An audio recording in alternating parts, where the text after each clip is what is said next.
జరిగింది. వారు హైదరాబాద్ నుంచి ప్రత్యేకంగా కార్యకర్తలు కలుసుకోవడానికి వారికి మా ధన్యవాదాలు. వచ్చి మరి గోపాల్ రెడ్డి గారు కూడా రావడం జరిగింది. అలసిపోయినట్టు కనబడతాను. ఈ ఎలక్షన్లలో మనం చాలా రోజుల నుంచి అంబేద్కర్ రోడ్డు ఉమెన్ అని పడగానే ముందు మనం అంబేద్కర్ కంటే చరణ్ బాబు గారు చెప్పి చేస్తారని గడిపి చైర్మన్ కూడా అంబేద్కర్ అయితే చరణ్ బాబు గారే అవుతారని చెప్పి గతంలో సీఎం రేవంత్ రెడ్డి గారు మన ఇక్కడ పర్యటన పాదయాత్ర సందర్భంగా ఇచ్చినటువంటి హామీని ఈరోజు ఈ ఎలక్షన్లలో నెరవేర్చుకుంటారని చెప్పి మనం అనుకున్నాం. కానీ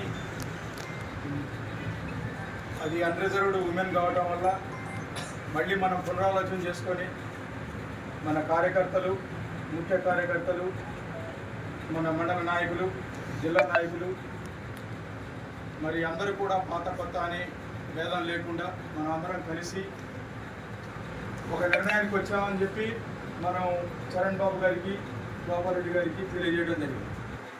ఆ నిర్ణయం ఏంటంటే చరణ్ బాబు గారు మరి ఇప్పుడు వారి మిసెస్ని, దీప్తి గారిని మరి అంబేద్కరుడు ఉమెన్ అయింది కాబట్టి దాంట్లో నిలబెట్టాలని అందరికీ ఆమోదయోగ్యంగా అందరూ మాట్లాడుకొని అందరూ కూడా సారికి గోపాల్ రెడ్డి గారికి ఒకే ఒక్క ఏకవాక్యంతో తీర్మానం లాగా చేసి మరి మీరైతే ఈ మండలానికి, ఈ జిల్లాకి ఎంతో కొంత సేవలు మనకి అందుతాయి. మనకి గతంలో రామిరెడ్డి వెంకరెడ్డి గారు, దామోదర్ రెడ్డి గారు చేసినటువంటి సర్వీసెస్ తర్వాత మళ్ళీ చరణ్ బాబు మనం అదే స్థాయిలో మనకి మళ్ళీ సేవలు అందిస్తారని, మనందరినీ మళ్ళీ కార్యకర్తలందరినీ కాపాడుకుంటారని చెప్పి ఒక ఉద్దేశంతో చరణ్ బాబు గారి తరఫున దీప్తి గారిని మనం సపోర్ట్ చేయడం జరిగింది.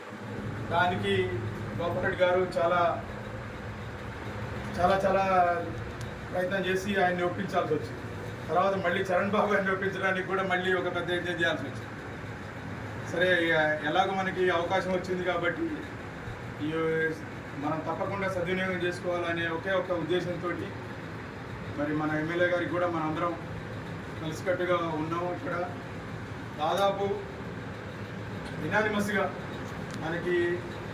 మనం గెలుచుకొని జెడ్పీటీసీని మనం గెలిపించుకొని మరి స్వర్గీయ వెంకరెడ్డి గారికి, మరి దామోదర్ రెడ్డి గారికి కూడా మనం మన విజయాన్ని అంకితం ఇవ్వాలని చెప్పి కోరుకుంటూ